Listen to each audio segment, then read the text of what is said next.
Okay, once again, let me say good evening to everybody. Keegan, welcome to our session. I have greeted Rawan and I've greeted Michael, and I trust that there will be some others joining us shortly. Our advanced session topic for tonight is the isolated queen spawn and its strengths. So there are two aspects that one could look at when we talk about the isolated queen spawn. We can talk about the advantages of the isolated queen spawn, and then also the other aspect of how do we play against the isolated queen spawn. Okay, so the disadvantage thereof. But for tonight's purposes, we will mainly be focusing on the advantages of the isolated queen spawn. Now, from the outset, I'm going to quote Nimzowitsch, former Grandmaster Nimzowitsch, who said that the isolated queen spawn is one of the cardinal problems of all positional play. Because if, from what we've had so far with our various sessions, if I talk about an isolated pawn, the immediate thought that springs to mind is the fact that an isolated queen spawn, or any isolated pawn for that matter, is a weak pawn. And we know from what we've done in our various lectures to date, we know that weaknesses in a position becomes the focal point of our attacking plans. So it stands therefore to reason that if any of the sides, white or black, has an isolated pawn, isolated queen pawn for that matter, that will become our target. Okay, and you will be subjected to a relentless attack. So tonight we're actually going to focus on the fact that the isolated queen pawn, strange as it sounds, it can also be to our advantage. And various aspects that we're going to be looking at tonight is, first of all, the general advantages of the isolated pawn. And then we're also going to be talking about the standard plans evolving around the isolated queen pawn and how you use that as a powerful weapon. Okay, and then we'll summarize at the end. So the first point to do with the isolated queen pawn is, let's say, for instance, now that we're having the isolated queen pawn as the D pawn, then you will see that it will then mean that the D pawn will be controlling C5 and E5. And that will become a focal point for you, because at the end of the day, those two central squares, C5 and E5, they become perfect candidates for you to have a strong outpost. Okay, so you can use that to your advantage. That is the one aspect of it. The second point is that there are two files involved when we're talking about the isolated queen pawn. Which two files, Rawan, are they involved in when we're thinking in terms of a semi-open or an open file? The E file and the C file. Excellent, thank you very much. So those two files are then key. And then the third aspect is that what you need to realize is that the advantage of the isolated pawn means that you concentrate your forces behind the isolated queen pawn. Okay, so we were talking about the isolated pawn being there, and then we were looking at E5 and C5. We were talking about the E file and the C file. Now, if you got the isolated queen pawn, on d4, yes, you are having some center control, but the other advantage is the fact that you are able to now concentrate your forces, your knights and your bishops behind that, and your rooks also for that matter. Okay, so we're going to be looking at that.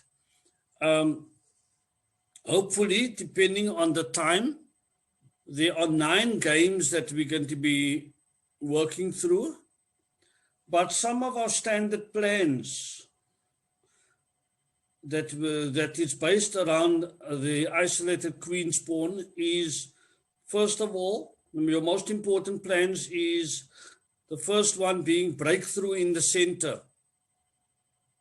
Okay, the key idea here is that you're going to try and break through.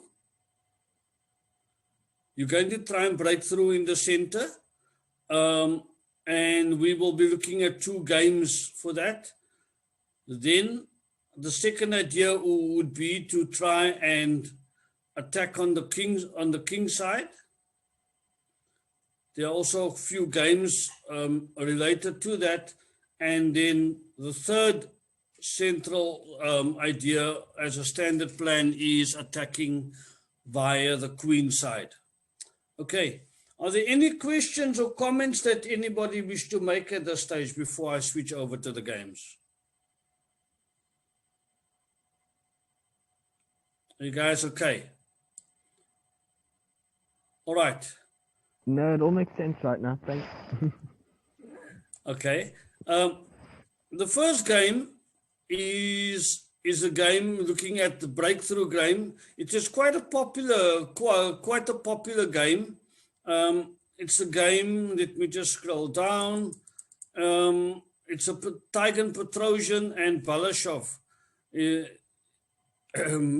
is quite a renowned game. It was a game played in 1974. And Petrosian was well known for his positional play. Okay, so if I look at the opening itself, I'm just going to scroll through until we get to the isolated pawns position. Petrosian playing with the white pieces. Anybody recognize the opening? With the c4 move? The English opening. English opening, all right. It does transpose into a different opening, as you can see there. After d4 comes, then you end up more or less looking at, now it's a different defense now. Good evening, Gabaso. Gabaso, do you perhaps recognize the defense that we're talking about for black? Knight with the knight f6, e6 pawn and bishop to b4?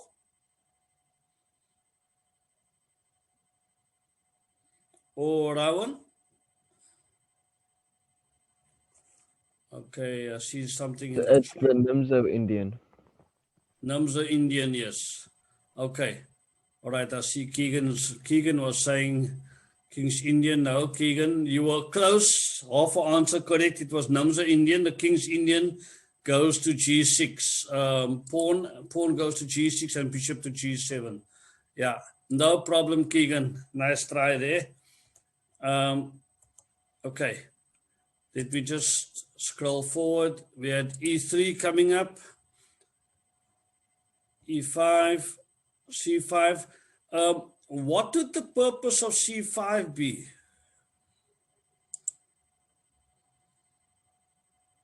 Any comment on that? That's a common move played in the queen's pawn. What would that purpose be?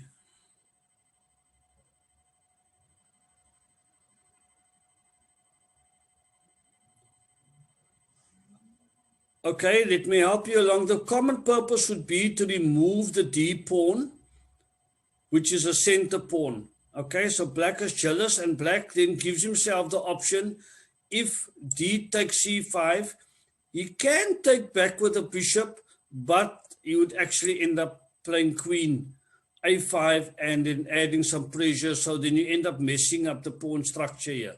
Now let's just look at it. If it takes on c5, bishop takes knight on c3, b takes on c3, then white actually has a triple pawn. Okay, you guys see that? So that is a common strategy that is employed there for queen's pawn openings. Okay, bishop goes to d3. That was just a by the way. And now instead of capturing, so basically what was happening here is that white did not capture, white was keeping the tension. And that is one of the things that you need to consider when we talk about exchanges. Okay, you don't always have to exchange because it is not a forced exchange at this stage, so you can keep the tension. d5 is played by black, and that in itself is now preventing the white pawn being advanced to d5. Knight f3, castling again there, and now you see the exchanges happening. Okay, with queen's pawn you have to be very careful how exchanges happen. You can either end up being a pawn down, or you could end up with that isolated queen's pawn. So black started the exchange, and white responded with bishop takes c4, knight to c6, bishop comes back to d3. It's actually strange. That's a strange move. Keegan, would you like to guess why the bishop comes back to d3?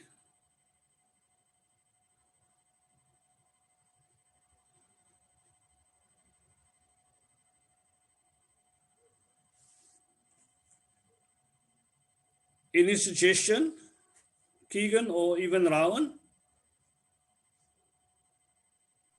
Keegan did comment in the chat. In the chat. Okay, I cannot see the... Oh, okay, my toolbar disappeared for a brief moment. Preventing knight to e4, yes. Good consideration. I also have it's eyeing the h7 pawn and stuff, so it's on the diagonal towards the king.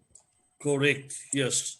Also attacking that, so that the e4 square, there's the h7 attack, but the e4 square, which Keegan mentions, it's a key square, preventing the knight. But also, if there's no exchanges happening here on the d pawn, then white might possibly consider to push e4 and play e5. Okay. So there's the exchange, and from there onwards, now we see the isolated queen's pawn. We already see now the semi-open files, and now it's interesting to see how white responds. But what is important, players, is the fact that white has a plan, but the speed at which he gets his plan going, that is important. You cannot have a plan and delay it by another 15, 20 moves. So there is that open E file and there is that open C file. So we need to get our rooks going as soon as possible. You guys agree with me? Okay. Also look at the key squares that I spoke about, E5 and C5. Okay. So you can already see the knight on E5 is being invited to go there, and then you might get that knight going via E4 to C5 or via A4 to C5. Okay. But now, initially, white has got a problem. There are two attackers on the D4 pawn, and he's got only one defender. So he cannot afford to give that pawn away for free. But there is also a trap. What is the trap now if white takes on D4? If black takes on D4?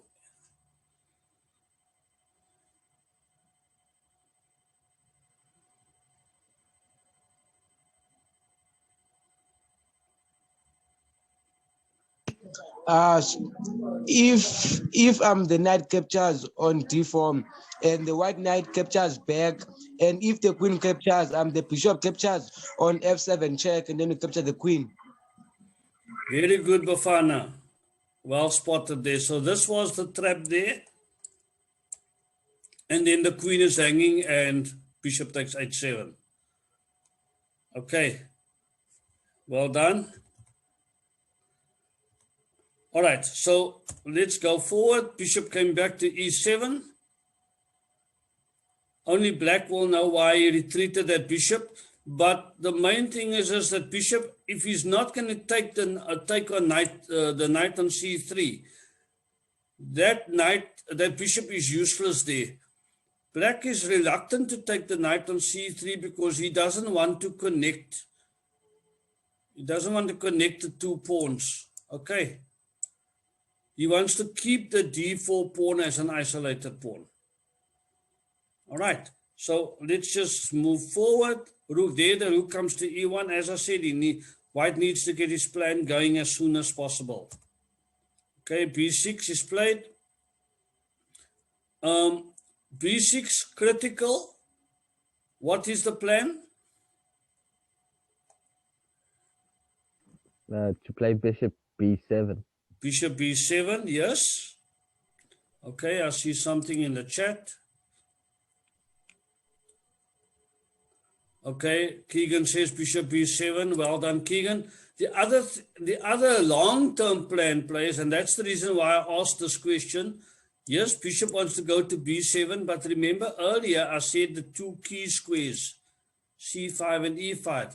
So b6 is meant to guard the c5 square as well, stopping the knight from going to c5. Okay?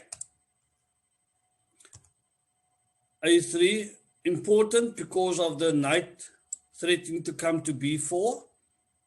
And Rawan's idea of the bishop remaining and attacking on that h7 diagonal, which means that the queen would also like to come to c2 or maybe retreat the bishop, and then queen goes to d3.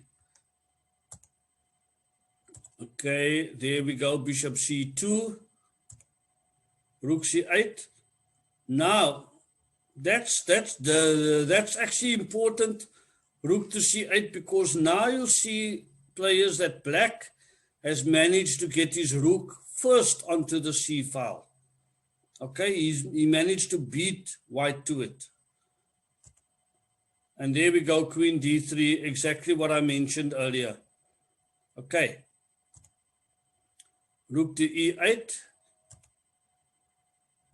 Now, for this idea, the next move from white, as you guys can see, if you do your checks, captures, and threats, your analysis at this stage, you'll see that who would you say is better off, white or black? White is better because he is controlling more squares on the board. Okay, yes, he's got more space. Anybody else? Any other comment? It's strange that we're saying white is better off because, after all, this isolated pawn is a weak pawn. It's a weakness in the position. Okay, however, there is the center control. All right, but now black is not too far off because he's got his rooks already positioned. This rook on a1 is still fast asleep. He's not part of the game. He's useless. The bishop on c1 is also still snoring. So white, we're saying white is better off, but black has now completed the development of all of his pieces. So that's, we got to consider it carefully, but because of the center control, and that's why we're saying white is slightly better off. However, players, look at white's next move, d5. I need your input. You need to tell me why d5.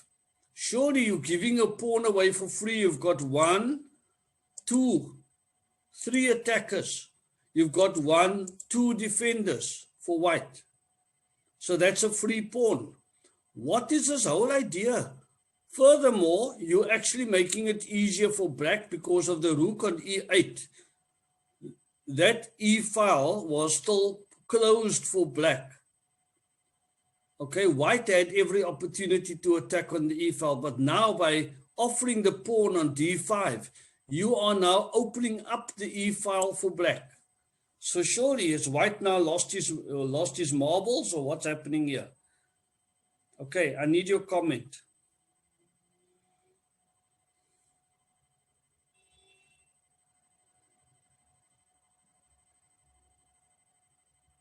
In your normal game, would you be playing such a move? So what is white's whole idea?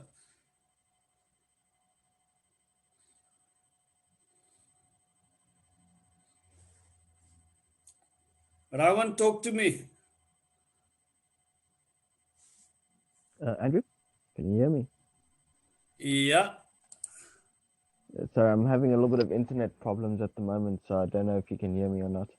Okay, yes, I can what hear I you. wanted to say is, if black decides to capture, white will recapture with the knight, having a strong knight in the center, and black can never recapture the knight because of ideas of queen to h7. Okay, so you're saying if black recaptures with a knight? With the pawn. Yes. If he recaptures with the knight, queen h7 is going to lead to checkmate. Right. Okay, yes, good. If he captures with the pawn, you recapture with the knight, and you'll have a strong central knight on d5. Agreed. Okay, thank you for that.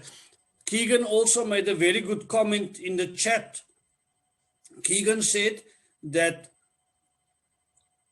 white has got the isolated pawn at the moment, right? White is now actually sacrificing his isolated pawn and is giving black the opportunity to take the pawn with his pawn, so that black in turn will have an isolated pawn. And so doing that will then create a weakness. Okay, you guys with me? So basically white is trying to reverse his fortune and using his isolated pawn as a weapon to create weaknesses for black. And if black has that isolated pawn on d5, it is also cutting off the bishop on b7. All right, so it is quite a brilliant strategy that Petrosian is using. As I said to you, he was a genius when it came to positional play. So there you see it. Okay, isolated pawn. And there's no support for it. That knight is tied down to the defense of h7. Okay, that bishop now is being cut off on b7. Okay, and look at the gaps now here. The knight on c3 can easily go to b5. Knight can come back to e2 to either go to f4 or d4. So there are a lot of opportunities. Even this knight can jump in also to g5 if he wants to. Okay, so the pieces are tied down there. And there we go. What's the idea? Why bishop g5? What's the plan? Removing the defender. The defender, well done. Okay, knight goes to d4. And you can now see that the d5 pawn is going to fall. Okay. Exchanges and queen. Now, is white crazy? Surely there's a discovered attack looming there. Bishop takes on g5. And he has also a discovered attack looming here. The bishop on b7 and the knight. So, and look at this. Rook on c2 then. The bishop on c2 is going to be attacked by the rook. So if the queen does not move away properly, then that bishop will be hanging. So what is this that white is trying to do here? Okay, G6 is played because H7 was definitely under attack. And now queen goes to H4. All right. So switching queen to C7. Once again, what I spoke about earlier, forced and unforced exchanges. So black does not take the bishop on G5. And the bishop now moves to safety. So there we're starting now with the pin on F7. H5. Here the queen dangerously comes back to E4. You guys see what the threat is?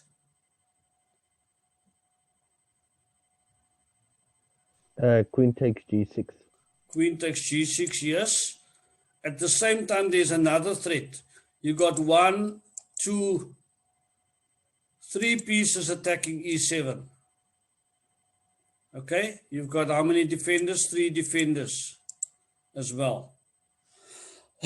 So that is just to keep black guessing as well. All right. So let's see from here onwards. King comes to G7, getting out of the pin. Wow. Why that sacrifice? What is happening here?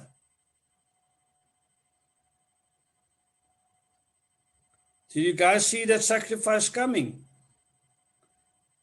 Talk to me, what's the combination going to be?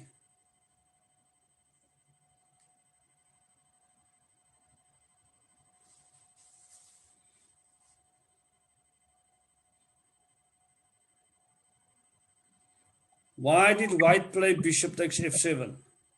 I think he wants black to capture the bishop, and then after that the white bishop captures on E7, and the rook captures back, and the knight to G5 check. Just hold on, Bafana. You say you want the king to take? Yes. And then what does white do? And white plays knight to E5 check. No, but then your other knight is going to take. Okay. And the queen is taking, but Keegan is saying queen to E6 then. Do you see that? That's what Keegan is suggesting. So what if the king goes back to G7? Let's say the king goes back to G7. I know if the king goes to F8, then the bishop will go to H6. You guys see that? So what if the king goes there to G7? What then? Knight H4. Knight H4. Yeah, because you're hitting the G6 pawn up. Okay, so you're going to sacrifice another piece. Yeah. Okay. And then if bishop takes and then the queen takes. Exactly.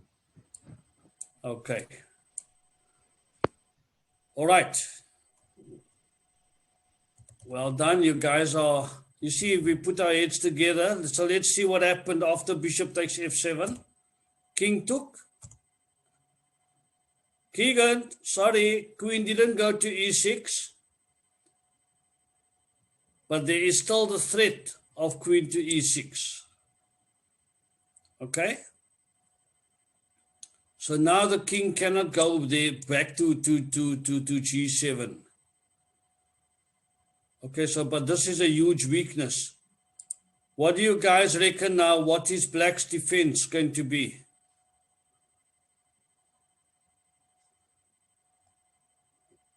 Should he play queen to D7?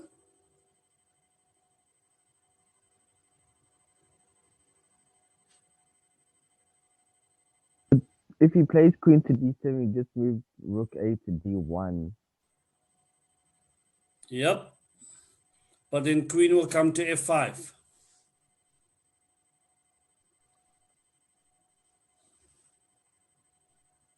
Let's knight to g4 check. But then the bishop will take it. All right, the bishop will take it. Never mind. Yeah, so I'm just saying if he plays there, then the rook will come there, but then queen will come to a5. So let's see what happens. Queen went to d6. I'd still go with your move, rook to d1, but then the queen goes to f6. No, white's got other ideas. Those white squares are very critical. Okay, so where can the rook go? Where can the king go to? Only one possible square, eh? f6.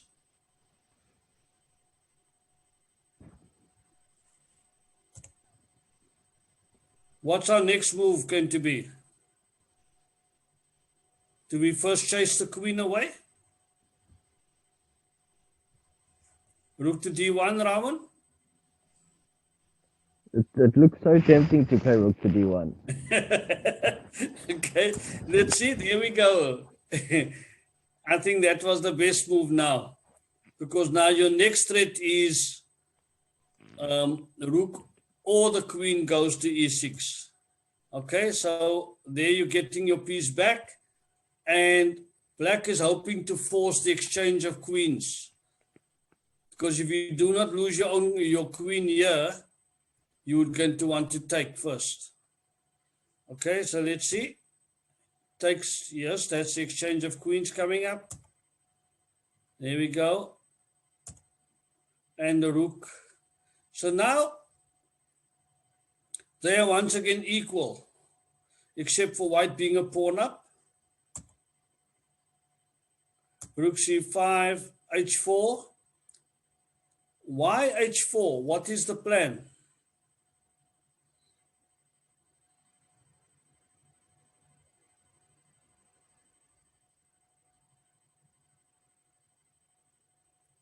Anybody? Why did white play h4?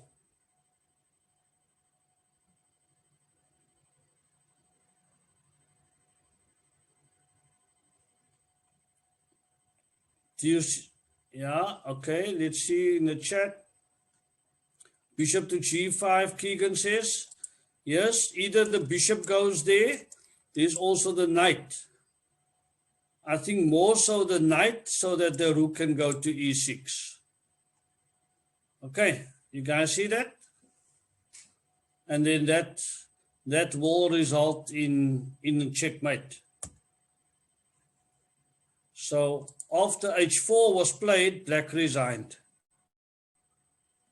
Okay. Any questions or comments?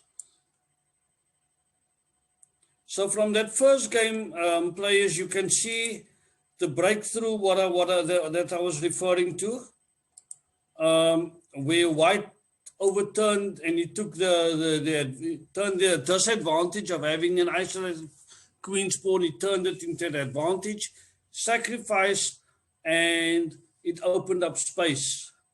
And then he sacrificed again to expose and draw the king out. Okay, the second game is a game between Heinz Wirthenson and Michael Tal. It was a game played in 1982. Okay, again, similar opening of c4, but this case it is Tal that immediately plays c5. Okay, you guys notice that my lich's name is Michael Tal because I often used to follow him, Michael Tal, when I was developing as a teenager or as a young player at the age of 9.5 years old. Okay, so just follow here and let's see how the isolated queen's pawn develops. Black takes back on d5. Still nothing in it. Okay, you can see black invites the exchange on c5, and then you take with the bishop, but then you'll have the the isolated queen's pawn on g5. Okay, but white is still reluctant at this stage. And there it takes. And so now you have the isolated queen's pawn. So let's see what happens here. How is black going to use it to his advantage? Castling, both castled, and now the fun starts. Okay. A6, if you remember the lesson of a few weeks ago, would you say that A6 is a prophylactic move, Rowan?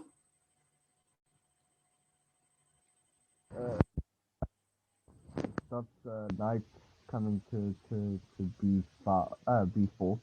Yep. B5? I can't read. Stopping the knight from going there to the B5 square, because the queen would definitely want to go to C7 or come to D6, or the bishop might retreat to D6. So you definitely want to stop all activity on the B5 square. Okay, there the queen goes to D6 as I mentioned. Okay, and I think you guys can actually see now with the bishop coming to A7 that later on black would want to bring the bishop to B8 so that we can have, like in the previous game, we can have the bishop and queen lined up on H2 or H7. Okay, so let's see how it develops further. So now the rooks on the E file. White has an advantage. He's already got his C file rook going. Okay, he's taken first aim at the C file, and what's black going to do? I'm not sure that black playing bishop to G4 is the best square for the bishop. Can anybody tell me why bishop to G4? What's the idea behind that? Bafana? I think he want to play the bishop to B8, and after that he captures the knight and checkmate. Excellent. Okay, so you're listening to what I was suggesting, bishop to B8, and then removing the defender afterwards with the exchange on F3. Okay, let's see if that is the case. First bring the rook, free the rook before playing bishop to B8. Okay, so now you got 1, 2, you got 3 defenders of the D5 isolated queen's pawn, and you got 2 attackers. At all times, players, you need to take stock of number of attackers, number of defenders, okay, and identify possible focal weaknesses in your position. Okay, and there he goes. That's this idea from bringing the rook to C2, because the isolated pawn, being a weak pawn, will now become a focal point to attack. All right, and I would suggest bishop to B8 being played next. Okay, let's see if I'm correct. No, I'm wrong. Once again, we're going to ask the question, like in the previous game. Black now pushing that pawn to D4. Is he crazy? What's the idea?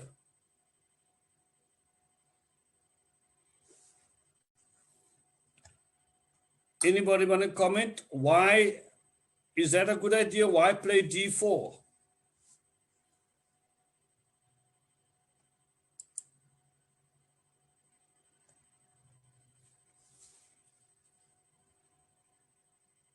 Aita Kutswa, would you want to answer for me, please? Why black play D4 at this stage? I think he wants to open the file. Wants to open up the E file? Both the E file, yes. Okay.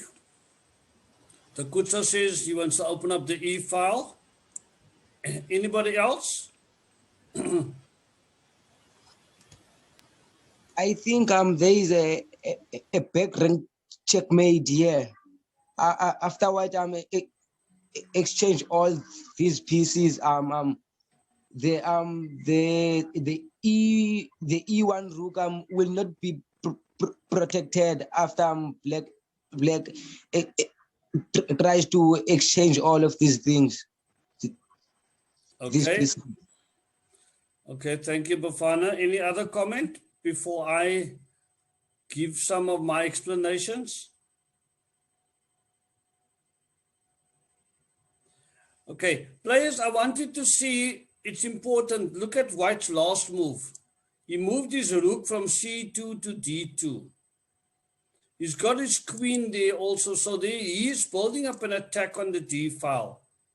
Okay, on D4 especially, but he's got now a barrage that he's building up on the D file. Black's got the same, but now by playing the pawn to D4, Black is giving himself more space to go to D4, D5, and then swing across. With the exchange, the pawn that he's offering as a sacrifice. Remember, he's still got the bishop attacking on F3, so he can remove the one attacker of the D4 pawn, all right? Or the one defender of the D4 square. He can remove that, but then it means that Black is now handing the isolated queen's pawn back to White. So that if White now ends up having that isolated pawn on D4, it is now automatically blocking off the rook on D2 and the queen on D1. So then the D file is now blocked off for White, and there's only the E file now, which is now open up, but now two of the long range pieces are being cut off on the D file. And Black has already got the rook on E8. Do you guys kind of get my explanation? Yes, that makes sense. Okay, right, let's just go forward and see what if my theories are correct. I think there's probably going to be an exchange now happening. G4.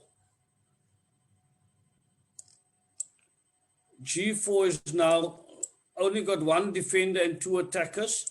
So White has now gained a pawn so far. Okay. There's now a trap. There's a trap for White to exchange on G4. Any comment? What is going to happen if he exchanges on G4? Bafana? I think Black will catch the F2 pawn check and capture the rook with the queen. Very good. So he's going to lose the exchange there. Yes. White will lose the exchange. Okay. First the check. All right. And then the knight. So now there's a strong attack on F2. Okay, I think the rook taking on E1 was just basically insurance. So that White doesn't end up taking on E8 first and surprising. Okay. H2 being threatened. And now Queen takes on G2. So now you guys can see it's almost game over. Okay. Attacking on F2 there and the queen, but we just need to be careful that this rook on D8 is hanging. So king goes to safety. Look how far that king has traveled. All the way from G1 to F1 to D1. Okay, and B3 is taken. I was actually considering the F2 square, but Black cannot take there because of the knight on e4 that is still protecting.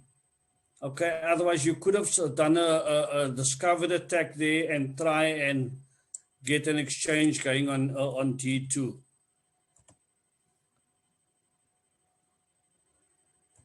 Okay, so with that position,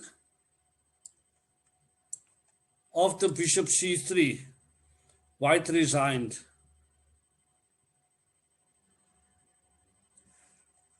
Can you tell me why? What's going to happen? Surely the bishop can take on c3.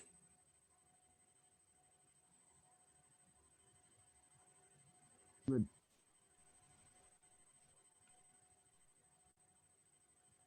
Why would white resign?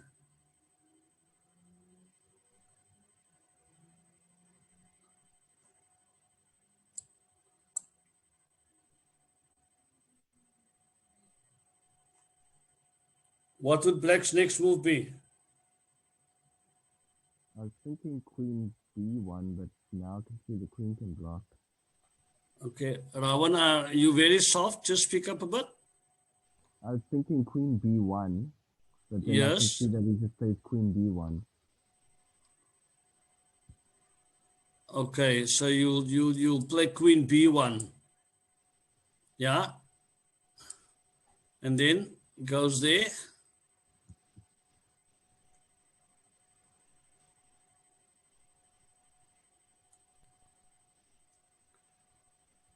And then I'm not too sure, I'm trying to see. okay, there is a combination involved still because I think one needs to take into account that the knight is going to come in there somewhere. Okay, all right, guys. Let me just move over to attack on the king side, which is another part of our standard plan. Okay, so we dealt with a breakthrough in the center, and now we're going to go quickly with attack on the queen side. I'm just going to go through the first few moves until we reach the isolated queen's pawn position. The player playing white, Mikhail Botvinnik, was also a former world champion.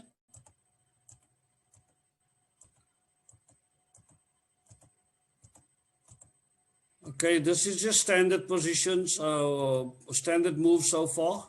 So I'm just going a bit quickly. And there we see move number 10. White immediately comes up with the queen's isolated queen's pawn. Okay, just rolling forward, knight to b6, threatening the bishop. Bishop b3, knight to b5. Should black exchange, or what should he be doing? All right, because should white be exchanging, or what should he be doing? We got a situation here where these two knights are now coupled. Okay, and at the same time you've got now white's two pieces attacking d5, the bishop and the knight, but is it worth it to give off your white squared bishop for that knight on d5?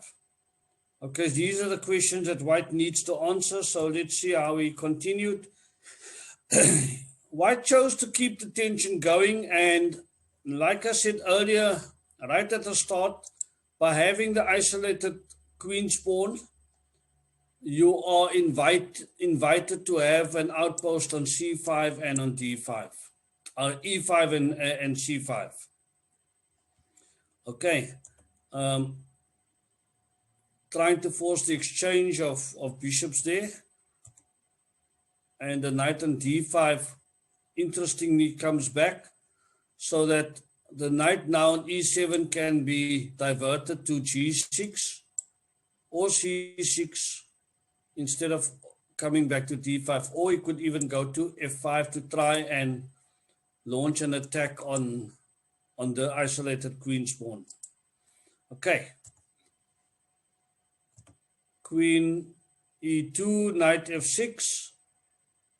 And now immediately, players, you see the white bringing his rook to d1 to try and consolidate his defense of the d4 pawn.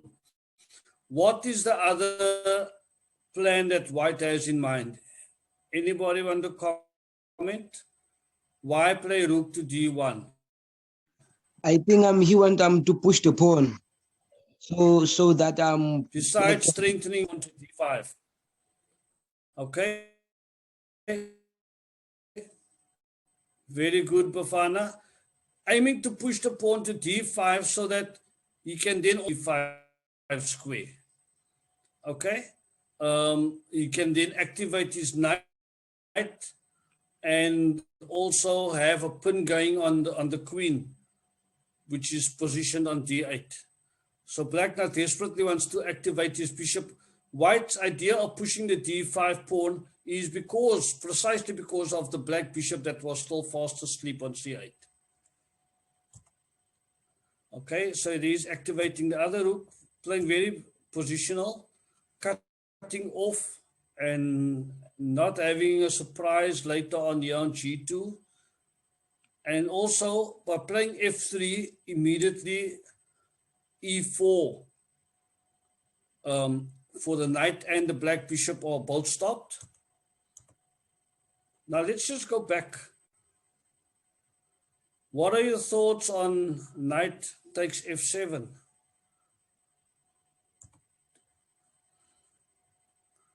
Anybody see that coming? He's now got all of his pieces in position, and now he switches over to plan B, which is the king side. Kingside attack. Okay.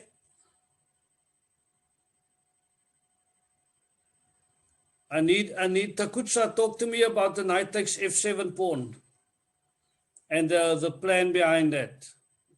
What are the options open for white? White is hoping for the bishop to take on e6. If the rook takes, so okay. If the rook takes and then the bishop takes e6. Fork the rooks. Okay, so I'm glad you're saying fork the rook. So it's either he takes with the rook, or if he takes with the king, so then the rook on c8 will then be forked if he takes with the king. If he takes on f7, there's still both rooks that will be forked, and he's going to get one rook back. Okay, well done. But now he doesn't take with the bishop. Now we got a problem. Why take it with the queen?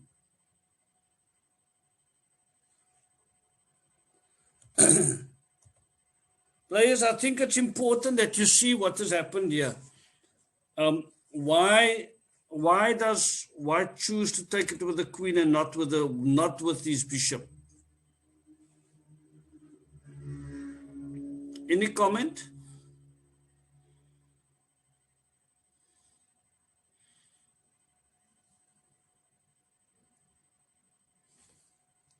Ravan, are you still with me? I'm just trying to see why you take it with the queen. I think it's just to start trying to threaten checkmate on f7. Okay, yeah, he's applying pressure on f7.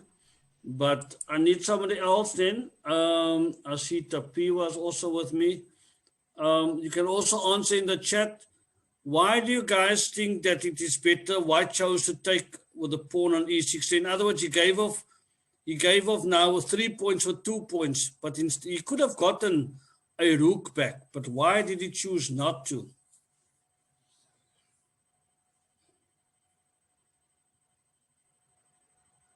Any comment? Bafana?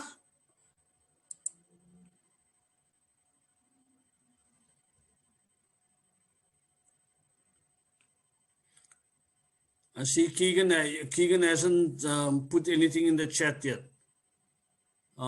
There's something. Okay, Keegan wants me to show the previous moves again. Okay, what was happening here, Keegan, is the knight took on f7. And then the rook took, and then he took with the queen. Now I'm asking why not take with the bishop? So that white can gain a tempo. Okay, Bafana says white can gain a tempo. And he want to double up in this open file. Okay. You see, like, after she captures the pawn, and then the queen must protect the rook, and then the rook, and then white plays rook to e1, and then now white must also protect the knight on e7. Okay. All right. Tapiwa says the rook is lost anyway, and by taking with the queen, another piece enters the attack. Okay. I could almost say yes and no, Tapiwa, because now the queen is going to, the queen can go to f8 to defend. Okay. What I want to suggest to you guys also why white is doing this. Besides the fact that 3 points for 2 points, and Keegan says it is adding more pressure to the pinions, but 3 points for 2 points, so he's not far back. But the other problem is, if you look at it, let's just go back here, go back the few moves. Okay, he's given of his knight as an attacking piece.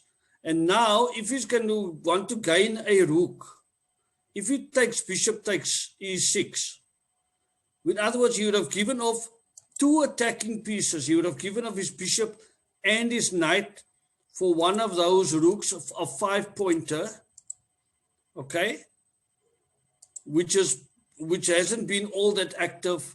So he would then have given off 6 points for 7 points, but 2 of his most attacking pieces have been given off in the process. And then it means that white has got to start all over again with his attack. Do you guys understand what the point that I'm trying to make? So now by taking queen takes e6, he is adding pressure on that pin. And he's got even the other options of bringing his rook onto the e file as well. Okay, he can even bring this knight into play, and he can even push d5 now. So white was just reluctant to sacrifice one of his attacking pieces. Okay, so sorry that I messed up there. So now the queen comes to e8, f8, as I said, would be the case. So there's an invitation to exchange. Okay, that was just basically black trying to just, unsettle white a bit with the rook's exchange there. And then knight goes to d5 to also support and defend there, cut off the bishop. But now there's still the pin and the knight comes to d6. I did mention earlier that the knight can still also come into play. Okay, and now the rook switches over. So these 2 knights are coupled, but if there's an exchange on e7, then the knight will then allow the bishop once again to be activated on the diagonal. Okay, black is really in a very awkward position at this stage. And now you can see. So white had calculated all these exchanges carefully. Okay. Look, from sacrificing a piece a few moves earlier, suddenly now you'll see that white is now the exchange up. Okay, so let's just roll forward.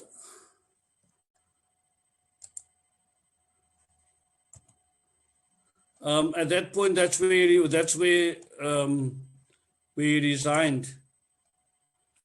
Okay, cried enough, and I think it's obvious. The knight takes the queen, bishop's going to take there, and in fact, if the knight takes the queen, the rook will take the knight, and then he's still in trouble. Okay, any comments or questions, players? All right, I'm just going to roll forward to the next game, Kingside Attack. Okay. Once again, it's a game from Potfinnik. I'm just rolling fast until we get to the isolated queen's pawn. I think you guys will recognize the Namza Indian defense here. Again, C5 being played, inviting the exchange so that white's pawn structure can be messed up. And that there is a common one. Some players prefer to take B takes C3 and not take it with a knight. Okay, and after that, immediately, you guys now see white's exchanges cause him to have the isolated queen's pawn. Okay, black immediately develops to C6 and starts launching the attack because, as we said right at the start, isolated pawn is a weakness and you target weaknesses in your opponent's position. Okay, so I'm just rolling forward until we get to a certain position. Immediately, you guys, you see black has now only had 2 attackers on the isolated pawn. White had 2 defenders, but he immediately brings a rook also in.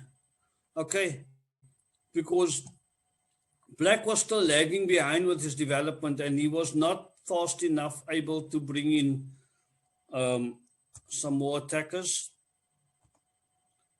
Okay, the bishop going to G5. I think it's obvious. It's a very strategic move, players, because now threatening to give the double pawn there.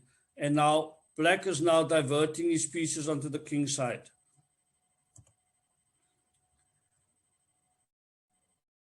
I need you to tell me what is white's idea behind F4?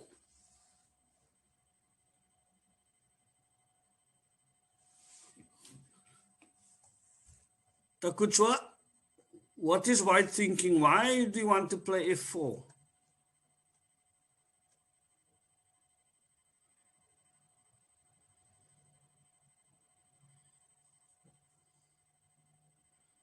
Or anybody else?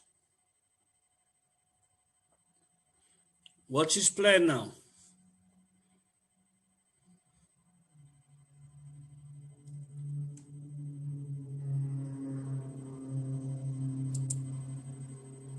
To play F5. F5, yes. Okay. Is that a good idea? I mean, what would the advantages be of F5? I'd like to try and expand the scope of my bishop on C4 and my rook on F1. Right. Well, great, Michael. There's another thought that I want somebody to suggest to me as well. F5 is the correct idea. Tapiwa has given me my answer. Tapiwa is saying that after f5, exchanging the e and f pawn will leave white with a passed d pawn. Okay, thank you for that, Michael and Tapiwa. Okay, so the idea is f5, and then that will become very strong, okay, as a pass pawn. And as a pass pawn, you already got your rook behind your pass pawn. Okay, you guys are sharp. Okay, there we go, and exchanges. So now you see that there is that pass pawn going. Okay, but my next move here will be rook takes f5. I'm not sure if anybody else has some other move in mind.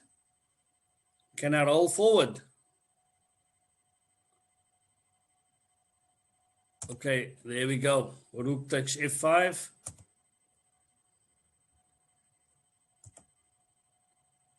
Okay, now it seems like black is now gaining the exchange. No, white is too sneaky for him. Okay, instead of taking the straightforward move, we need to always look for a better move. So there we go. Okay, gaining the pawn, and there's a double attack, double check going. King has to take, and you manage to escape. But now white is gained the pawn out of all of this. No, they are equal, sorry. Okay, but now in terms of pawn structure, look at white's queen side. All right, you've got the pawn majority here on the queen side. The A and B pawns are connected for black, so you might say, yeah, they are better off, but the pass pawn is key. Okay, so let's see how how white utilizes that. Okay, we saw d5 coming. Okay, and suddenly the pawn is on the 6th rank. So white has got to be very careful. But now you see white is giving off his one pawn for 2 pawns. All right, and then he still remains ahead. Okay. There's a huge threat, guys. What is black going to do? What's white going to do to this threat here? There's a huge threat. Checkmate. So what does he do? Forced to go h3. But now, white's got a problem, because with that threat, his king is going to be forced into the corner. It's endgame. He cannot now centralize his king quickly the way he would have liked to have done it. Okay, just rolling forward, forcing the exchange of knights. Black thinks it's a good idea. What do you guys think? What's the outcome going to be of this game?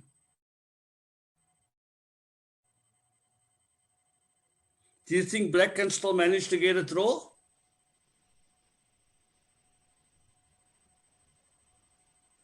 I think I see a reply in the chat. it's still a tough end game, but I think white can try and push for a win. He can try and just push. Because black has 2 weak pawns that he can keep trying to attack. Well, okay. Raman says it's still a tough end game, but white can still push his pawns. Keegan says it's a draw.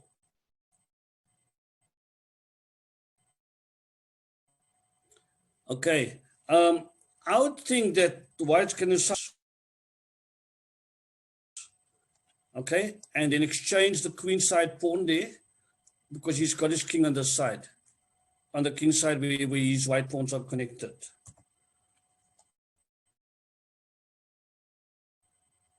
They don't give us any further moves, do they? All right. Bishop b7. I'm just rolling forward so you guys can see how the game actually worked out. It's so that I can get to more games. And look how far that king is now advanced. And it is key the fact that black couldn't easily centralize his because of the fact that he needed to protect and see what was happening in the corner. Okay, Tapiwa says black's active rook will compensate for the pawn down situation. Black has to avoid rook. Yeah, now I agree with you. But after king h5, black resigned. Okay, all right. I think he knew that it was just a matter of time. So I'm going to go now to the next game. Let's just see, there's a message in the chat. Yeah, now he's losing. Okay. Our next game is also Queenside Attack. Game between Philip and Pal Benko. Seasoned players will remember Pal Benko as having a Benko opening and a Benko gambit and so forth. So he was very innovative. In this case, Benko was playing white. Anybody recognize the opening?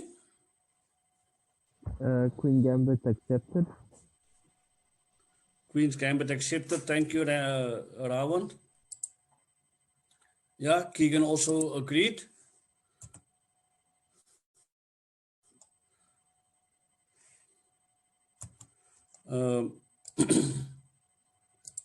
Knight f6.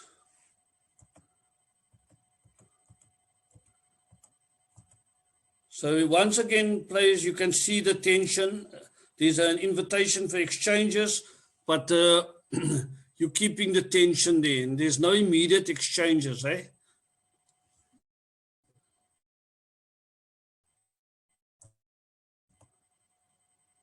Queen e2, and the idea is that you want to bring his rook to d1 to force some pin and some pressure going on the d file. Okay, bishop e7, and there we go.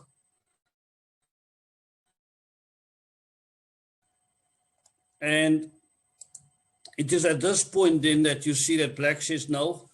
Before white ends up threatening to take and gain a pawn, I now have to initiate the exchanges. Interestingly, that white chooses to take with the e pawn and not with the knight. Okay, so now immediately you're having the isolated queen's pawn on d4. Okay.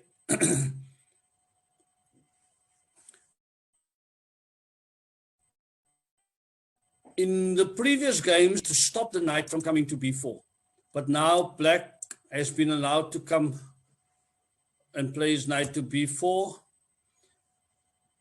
Once again here, we saw, as in the previous game, a very strong knight to e5.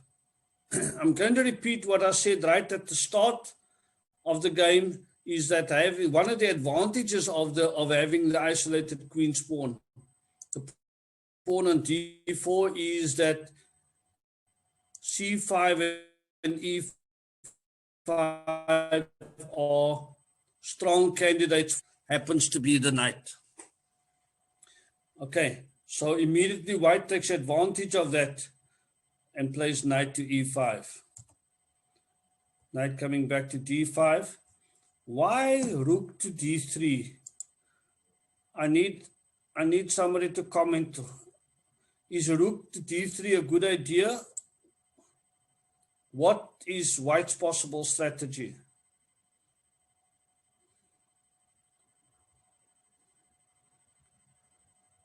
Takutsa, would you want to attempt and tell us why rook to d3? Is that a good idea?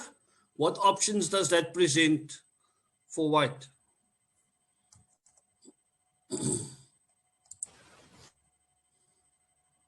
White want to swing the rook over to g3. To g3, yes. Okay, Keegan agreed. Keegan also says that the king wants to come over to the king's side. So g3 or h3 for that matter. Okay, h3 would not be a bad option, seeing as though the pawn on e6 is being blocked.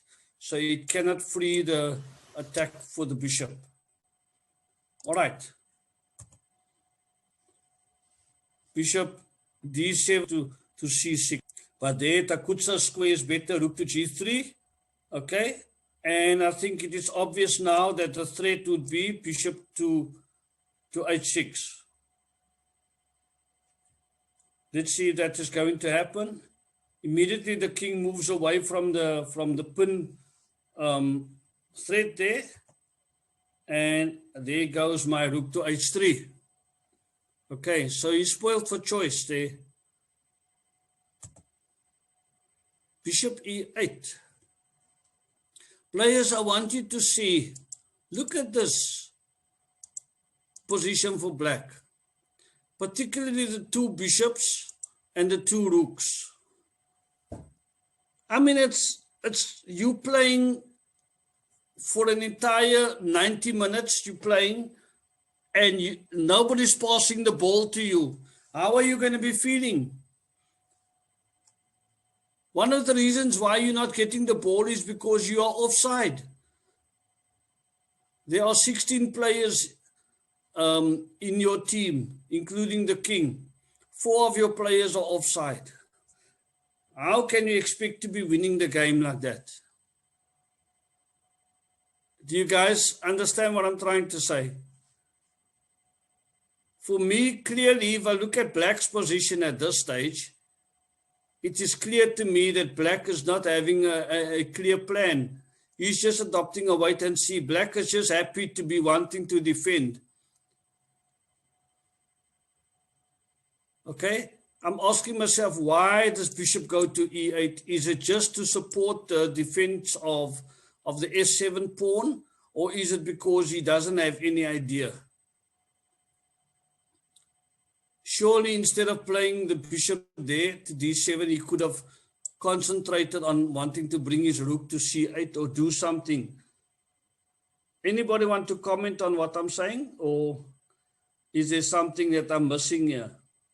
Wouldn't a similar sacrifice in the previous game happen with like knight takes f7 and queen takes e6? Yes. Ideas?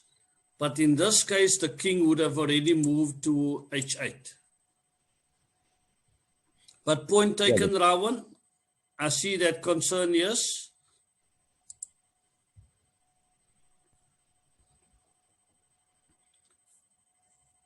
And obviously, yeah, so what Rawan is saying that knight there taking on f7 and queen taking e6, and that would also then give a bit more space. Give white some other options as well. Okay. Any other comment?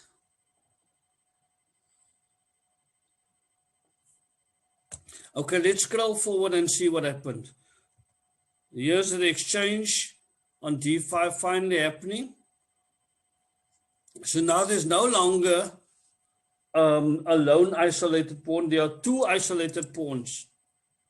But that pawn cannot be advanced, and this bishop is now suddenly being cut off here. Okay. Threat now on h7. Rook and bishop, but we got a problem. We still got one defender there. Okay, so let's see what happens with white. Black is just playing it safe, and he goes g6. What's your next move going to be for white now, seeing as the g6 is played? Any suggestion?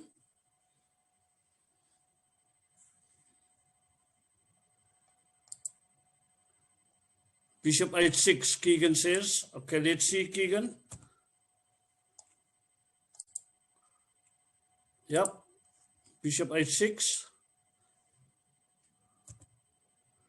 And that's also now the advantage of having that bishop on e8, right? But now, look at that. Rook e1, what is the threat for white? Discovery attack on the bishop. Right, discovered attack on the bishop. Either rook takes f7 or rook takes g6.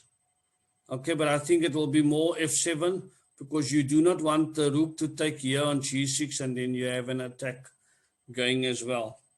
Okay. Bishop coming back to f8. Pin. Queen getting out of the pin immediately, and now you apply the pressure. If the knight moves away, suddenly there is pressure on f7. Okay, so let's see how it goes. Bishop coming back to g7, guys.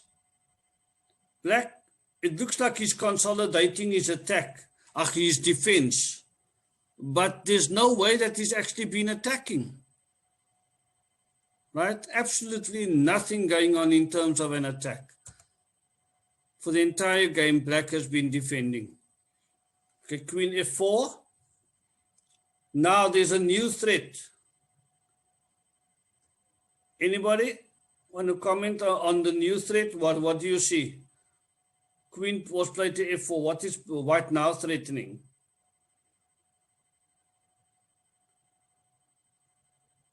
Tapiwa? Anything in the chat? What's he threatening? A discovered attack on the queen. Right, discovered attack on the queen. Like Tapiwa says knight takes g6 check. Yeah, knight takes g6 check is, or knight takes f7. But Keegan says, oh wait, I don't know what I must wait for, Keegan. Sorry, that's bad. Okay, Keegan, no problem. Okay, so yeah, discovered attack. Well spotted there. Queen b6. Okay, Keegan made a typo error. Okay, so let's just see. Queen went to b6, rook e to e3. H5, it's desperately trying to defend. Okay, but now white is watching two sides of the board.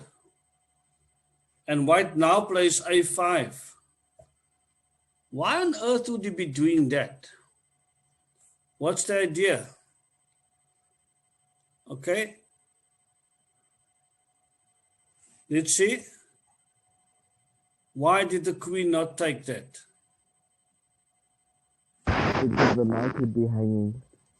The knight would be hanging, correct. The queen here, the queen was defending on f6. So you only had two defenders there. And then by taking on a5, you got, and then it's going to be game over.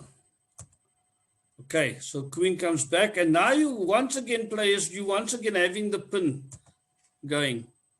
Okay, g4. White can afford to make that move because there's no attack near to his queen. There's the pin, and now logical exchange. Manages to get a check in. Very happy to get the check in, and now afterwards the checks bounce. Okay. Do we exchange on f6 now? Bishop takes f6. Everybody agree? Let's see. No. The rook goes to g3. I was going to suggest queen to f5. You were going to suggest queen f5. Because then you're threatening to take the okay, because then you're threatening bishop takes f6 and the checkmate. Okay, yeah, white is actually spoiled for choice here, Rowan. Yeah, so let's see, why did he go rook to g3? Okay, and it looks like after this that he resigned. Yep. And I think that is obvious because, yeah, it was rook to g3. I would say rook to g3 because threatening bishop takes f6. If he didn't play rook to g3 and immediately took bishop takes f6, rook takes h5, then the king would have escaped to g7. If the bishop recaptures, becomes a check because your king's uncovered by the rook. Yeah. Okay. Any comments or questions?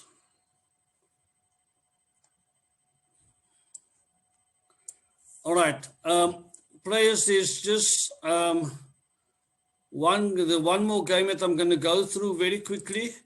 And I mean quickly because the time is going to catch us. This one is playing again, attacking on the queen side. Okay, so I'm just going to scroll through this very quickly. I'm not even going to cover the moves much until let's just get to the isolated queen's pawn position. We've seen breakthroughs, 3 games regarding breakthrough in the center, and then we looked at attacking on the king side. So let's look at the attack on the queen side. It's a game more recently, Anatoly Karpov, also former world champion, playing with the white pieces. Okay, once again, you see here, a lot of tension in the center. So let's see who's going to be exchanging first. And there, the isolated queen's pawn is effected. Okay. Immediately players look at the knight on f3. It's immediately now poised to go to e5. But in this position, I also want you to see knight able to go to b4 and divert to d6 because we've got the bishop also lining up on d6. Okay, so very interesting. Only 14 moves so far, but here we've already got white dominating. I think there's no question about it that white has got strong center control and his pieces are much more mobile than black. Bishop takes on f3 because that knight was a huge threat. And very interesting, why take and why give a double pawn? Okay, look at this. Isolated h-pawn, a double pawn on the f-file, and an isolated d-pawn. Is white crazy? Hasn't he heard about having a good pawn structure? Okay, so let's see what his plan was. Why? Knight went to h5. There's a comment in the chat. So Keegan says the idea is to open up the G file. Yes, agreed. But he has to know his story, right? So let's see how quickly he can get an attack going. Knight went to G5 there. Bishop A6. Is black really helping by taking the bishop on G3? Now, very interesting players, instead of undoubling his pawn, white chooses to play h takes G3. What is the huge advantage that gives him now? Okay, for the sake of time, I'm going to say king goes to G2 so that the rook can go to H1. And then you've got a beautiful attack going on the H file. Okay. Yeah, Keegan says opens up the H file. All right. Thank you, Keegan. So now rook went to C7. Let's just, I'm rolling forward here quickly, exchanges, because I want to see the queen's attack, queenside attack.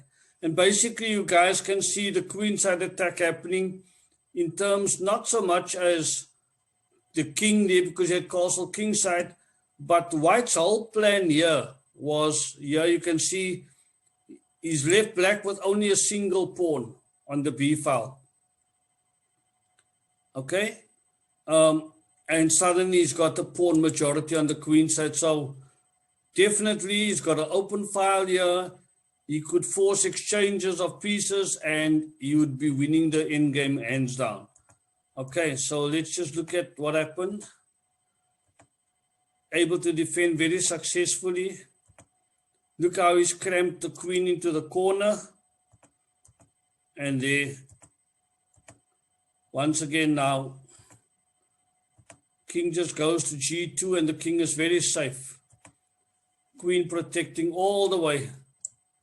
Okay, I'm just going with the last few moves here quickly. There's a sacrifice that came. Very clinical ideas there. Okay, so he first created weaknesses on the queen side, gained the pawns, drew the defense to the queen side, and then he transferred and he was able to make a sacrifice on the king side and win the game in the process. Okay, players, I have run out of time. I've actually gone 2 minutes over time already.